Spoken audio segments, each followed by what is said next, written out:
Alright, I said I wasn't going to update my Dominating Blow build guide for 3.22 because I just didn't have time and the build had changed too much. But enough of you have asked me for what an elemental Dominating Blow character would look like on the new Guardian that I decided to put a couple hours into mapping out a POB to figure out just what it actually would look like. First of all, please don't expect this to be a full build guide. This is just a theory-crafted concept of what Elemental Dominating Blow might look like on the new Guardian. If you want to actually learn how to play Dominating Blow and you want a more in-depth dive into it, you can check out my old guide videos on YouTube. There are two of them from 3.18 and 3.20. Both are at least partially obsolete at this point because of changes to the game. However, the fundamentals of how to play Dominating Blow are still there. But keep in mind that these videos are for the physical Impale version of Dominating Blow, so the construction of the character is going to be a little bit different. This video is mainly intended for people who are already familiar with Dominating Blow, especially if you've played my build in the past and you want to see how it changes when adapting it for the new Elemental version. Luckily, most of the itemization is exactly the same. The main things that change are the skill tree and the skill gems that we use. On the skill tree, I've decided not to go as far down into the Marauder area and to path upwards into the Witch area for more block chance and minion damage. Going this way allows us to naturally path to Enduring Bond. This means that we don't have to waste an Anoint on it. And also grabbing these two small nodes for extra minion duration is going to be quite strong, and I'll explain why later. Then just pathing up here, we get some extra life and mana, some more minion damage, and then an Intuitive Leap here allows us to grab some extra spell block and a big chunk of damage recouped as life.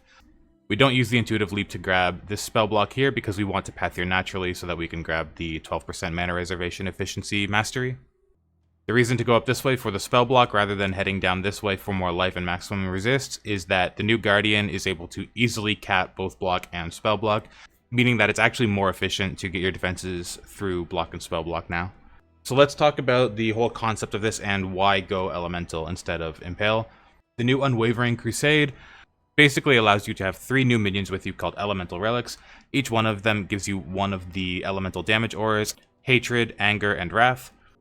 And each of those auras is roughly as strong as a level 27.5 aura, which is incredible. However, they can't be scaled by aura effect on your character, which is fine. They're still very, very strong. And so the way I've represented that in the build is in the skill gems. I've entered Wrath, Anger, and Hatred. I put them all at level 26 because they're getting a +1 from somewhere else, so this is just a roughly accurate representation of how much damage they add. And then in the custom modifiers, I've entered Anger has no reservation, Hatred has no reservation, Wrath has no reservation. Once these minions get properly added into PoB, those custom modifiers can be taken out and the extra skill gems can be taken out, but until then, I have to simulate it using something like this. For the itemization, I want to say that these are all very high-end items, but these are all obtainable. These are all items that I had in Standard on my previous Dominating Blow characters, and I don't actually play Standard. These are all items that came from temporary leagues. I don't plan on putting entry-level gear into this. Again, if you want to see entry-level gear and check out explanations of why we use the items that we do, check out my old build guides on YouTube. So this gear is sort of an end goal. You would have to figure out how you want to work your way towards these items. So I'm mainly just going to focus on what is different in this Elemental version of the build versus what we used to use in the Impale version of the build. And other than the skill tree, it is mainly the gems. So here we have our 6-link Dominating Blow or Val Domination setup. It's only a 5-link here because I am simulating the new Feeding Frenzy gem in the custom modifiers. I'll show that in a minute. These are the gems you would use. I left out Awakened Multi-Strike because it's usually absurdly expensive, but it is good if you can get it. And I also just realized that this was supposed to be socketed in the weapon, not the body armor the whole time, which just bumped up the DPS a little bit because I had forgotten to change that, because the weapon is giving +2 to the level of socketed melee gems. In the body armor, we actually have the Animate Guardian and Ray Spectre setup. You might notice this is a 5-link setup rather than the 6-link that I used to use. That's because we don't need MAME on this setup at all. And in this case, rather than using Meat Shield, it's better to use Elemental Army so that we can get exposure to all elemental damage from our Spectres and Animate Guardian. And I just want to show here that I have checked the different Spectres and how much damage of each element they do. And it is possible to get exposure of each type of element from our Spectres. So the way I've represented that in the configuration is here, Elemental Army, exposure type Fire, but we're also getting Cold and Lightning, so I've typed it down here, exposures from Elemental Army, nearby enemies have this. Moving on, we also have Convocation socketed in the body armor, just in the 6th socket there, because we only need a 5-link for the Animate Guardian and Raise Spectre. Next is the main aura setup. We don't need to run any flat damage auras because we're getting them from the elemental relics, so we can run Haste, Determination, and Skitterbots. And I have this in the gloves because the gloves that I put in the POB have +2 to level of socketed AoE gems, which makes the auras stronger. Next is an Arcanist brand setup. This is something that I did not have in the original guide, but it's very strong and just worth using. So we have Arcanist brand, Desecrate, Flesh Offering, Elemental Weakness.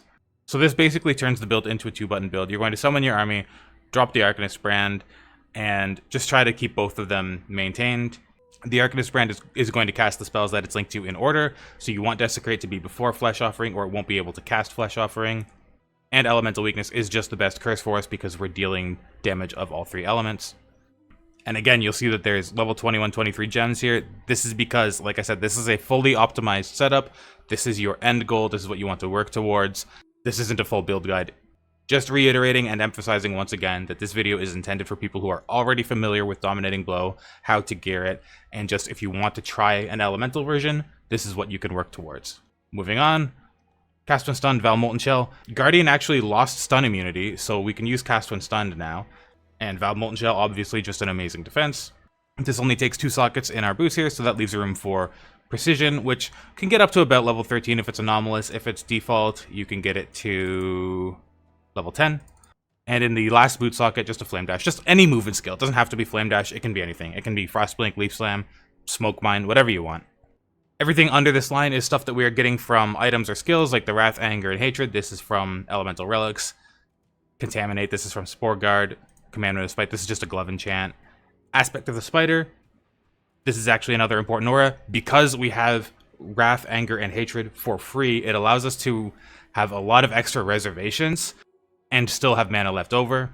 And Unkill Monster Explosion, this is also from Spore Guard. This happens when you are stationary while wearing Spore Guard, and go figure, you have to be stationary to swing your weapon for Dominating Blow. Then I've left some things in the notes here. For the Spectres, you want Carnage Chieftain, Host Chieftain, and Pale Seraphim. Pale Seraphim puts a generic increased damage taken debuff on enemies. Host Chieftain gives power charges. Carnage Chieftain gives frenzy charges to your minions. Host Chieftain is actually the most important one here because of fresh meat support, because of what we're doing with it, and I will explain that when I get to fresh meat support.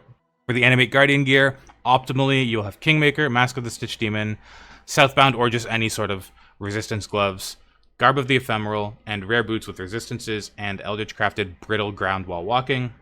Garb of the Ephemeral is really nice on Animate Guardian. It makes it so that nearby enemies cannot deal crits, and nearby allies cannot have their action speed reduced, so you are always immune to chill and freeze and temporal chains as long as your Animate Guardian is wearing this, and you never have to worry about enemies dealing crits to you. The reason we're able to use Mask of the Stitch Demon on the Animate Guardian is because of the Anoint that's been freed up by pathing to Enduring Bond, we can instead anoint Grave Intentions, which gives 20% of maximum life as extra maximum energy shield, which turns into life regeneration from Mask of the Stitch Demon, and it's a lot of life regeneration. So this should be an incredibly tanky Animate Guardian setup. Kingmaker is obviously very expensive. Mask of the Stitch Demon will probably be very expensive this season. Garb of the Ephemeral, very expensive. Again, optimal setup. Use something reasonable until you can get to this. Now, the rest of the concept. Fresh meat support theoretically should have incredible uptime because Dominating Blow does not refresh minions. It summons new minions, replacing your old ones if you exceed the minion cap. And I'll demonstrate this right now. Let's just go to Desecrated Chambers. This is a nice, densely populated area. And I'm going to go summon some minions, and I've removed my other minions just so that you can clearly see what's going on. So let's kill these guys. So you see, I have a new army of minions, and if I go kill another pack, let's get a normal pack so that it's a different set of minions, and new ones are spawning right beside me. These are not being called to me with Convocation. I removed Convocation from my bar. I have the maximum number of minions, but it's still summoning new ones, and this has not been enough time for these minions to expire because they have a duration of 28 seconds. Now, I have seen some people say that they've tested, and it seems to them that Dominating Blow does refresh minions if you are hitting a boss, but even if that's the case, Sentinels of Dominance are not very tanky. They tend to die a lot against pinnacle bosses where this actually matters. That's the whole reason that we run a Blessed Rebirth Jeweled, so that we get a guaranteed 4 seconds of life out of them, and then they die to whatever ground effects are in the boss arena. And then we replace it, summoning a new minion, which is affected by fresh meat support. And this is the big thing that we need to talk about that I haven't gone into details on yet. The way Fresh Meat support works is when you summon a new minion, it is affected by both Adrenaline and Wakened Fury for 10% of its duration up to a maximum of 10 seconds. By scaling enough minion duration, you can get Dominating Blow duration up to about 40 seconds, so about 4 seconds of Adrenaline and Wakened Fury, which, as we just discussed, Blessed Rebirth matches the Blessed Rebirth duration, so they'll have Adrenaline and Wakened Fury while they are invincible because of Blessed Rebirth. And the buffs that they get from Fresh Meat support are incredible. Wakened Fury grants plus 3.9% to critical strike chance, that's base critical strike chance, and plus 69% to critical strike multiplier. It also gives Adrenaline, which gives 100% increased damage, 25% increased attack, cast, and movement speed, and 10% physical damage reduction. We don't care about the damage reduction, what we care about is that 100% damage and 25% attack speed. Combine those with the huge crit chance and the huge crit multiplier, and Fresh Meat support on Dominating Blow is worth almost as much as 2 full support gems. And I can show that here. I have simulated Fresh Meat support here with some custom modifiers. So I've entered in what Adrenaline does and what Wakened Fury does. And if I turn this off, we're at 14.5 million roughly right now. And if I turn all of these off, we go down to 8.1 million. We're getting over 50% more damage from this one support gem. It is insane. Now, it could turn out that Fresh Meat support doesn't work that well with Dominating Blow for whatever reason. It might be difficult to work around the duration. Maybe Dominating Blow doesn't count as spawning new minions and it refreshes them, even though it clearly visually spawns new minions. So just in case, if this turns out to be bait, what you can do is use Awakened Added Fire or just add fire damage support instead. And if you do that, then you wouldn't invest as much into crit because you're not getting all the base crit chance from Fresh Meat support. So in that case, maybe you wouldn't use a Host Chieftain, maybe you would use an Arena Master instead. And on the tree, you probably wouldn't path up here to this crit wheel. On the old build, I didn't path up here to this crit wheel because it wasn't worth it, but with Fresh Meat support, it is very worth it. This wheel is 3.8% full DPS per point, including the 1 travel point to get to it. Just some quick tips down here, and these are things I've gone over in my old guides. Convocation on left click, this means that you've always cast a spell recently for Bastion of Hope, which is the Guardian buff that gives you 25% spell block. Flame Dash, you can replace it with whatever movement skill you want. Again, the gear in PoB is high-end and expensive. It's real gear, it's all obtainable, but you're going to need to use something more reasonable until you reach it. Melee Splash support. You definitely want to replace one of the gems in the main 6-link with Melee Splash support while you're mapping. So you probably want at least one white socket here so that you can swap out something like Meat Shield or Hypothermia. And unlike in my previous guides where I said that the Dominating Blow Helm enchants are not very good, they're actually great here because there's a duration enchant which synergizes perfectly with Fresh Meat support because the duration of Fresh Meat support is based on the duration of the minion.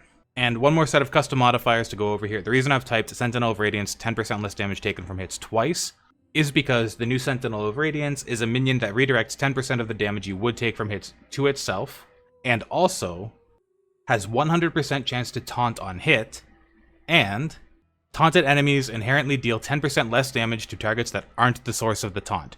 So as long as the Sentinel of Radiance has taunted the main target, which unbossing is going to be all the time, then that boss is dealing 10% less damage to you with hits twice. Mathematically, this works out to 19% less damage taken from hits. It's actually quite strong. It's actually quite a bit stronger than people were giving credit to this minion originally. That does also make this a 3-button build though, because Sentinel of Radiance has a cast time, so you will need to use Dominating Blow to maintain your army, use Arcanist Brand to maintain Flesh Offering and your Curse, and summon your Sentinel of Radiance whenever it times out or dies. But overall, I think it's worth it. I think this actually turned out quite a bit stronger than I was expecting. This has really similar survivability to the old version of the build, and theoretically, if Fresh Meat support works as well as I think it will, it even has more damage than the old version of the build. And then just as a little bonus, one more little thing that this build has that the old version didn't is because we're dealing elemental damage and our minions are dealing lots of cold damage, is they're going to be freezing things. And Chill and Freeze are just a really nice defensive layer that's not really calculable, but you really feel it in-game when the whole screen is frozen and you don't have to deal with anything hitting you. Anyway, again, this is just sort of a concept. This is a plan for what you could do for Elemental Dominating Blow. I haven't really dug into the itemization. There might be some unique items that push this even further that I haven't considered. This is in no way a full build guide. This is just for the people who were asking for an update, and if you're already familiar with Dominating Blow and you want to try an elemental version of it, then I would recommend something like this. I'll put the POB in the description below. I won't recommend league starting this because I have no idea how well it's going to actually work. But regardless, good luck on your league start. Thank you for watching. Have a great day.